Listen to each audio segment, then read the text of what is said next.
Okay, good evening, everyone. We're continuing with 3 minutes of Tehillim. We are up to Perek Nun Zayin, Psalm 57.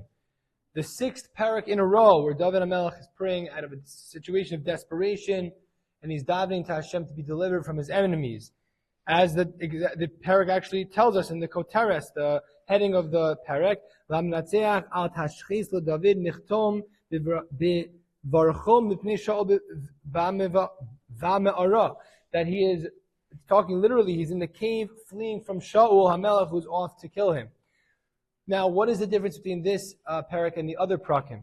So there's one interesting difference here, which is that David HaMelech actually appears to be ready to play song and to break out with his harp and to totally just engage in shira, in singing to Hashem.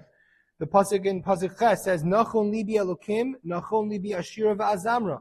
My heart is firm. My heart sings to Hashem, and I'll sing a song to Him. And then the next pasuk, Uri chavodi ura hanevel v'chinor ira shachar, that awaken my neshama, my soul, awaken with the harp, and I will wake up the dawn.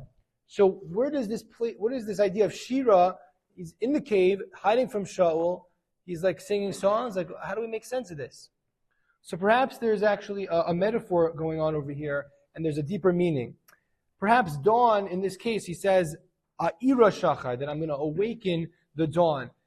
Maybe the dawn is not just a physical phenomenon, but it is a symbol of redemption, of a person being able to transcend, to overcome their own enemies, and to reach that dawn, the breaking of the sun as it reaches comes up over the horizon. So that's perhaps what David HaMelech is saying. And in fact, that's how the Torah interprets this pasuk in the beginning of Orach Chaim, in the first siman. The Torah says that David HaMelech is saying, Ani meir hashachar ve'ein hashachar meir osi. That I'm going to awaken the dawn, and not that the dawn's going to wake me up.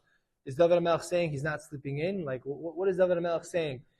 I think he's saying something very, very deep here. He's saying, so I would suggest that he's saying that in life sometimes when we have enemies, we have our own ultimate enemies, our Yetzer Hara, the things that get in the way of us doing the things that we want to do.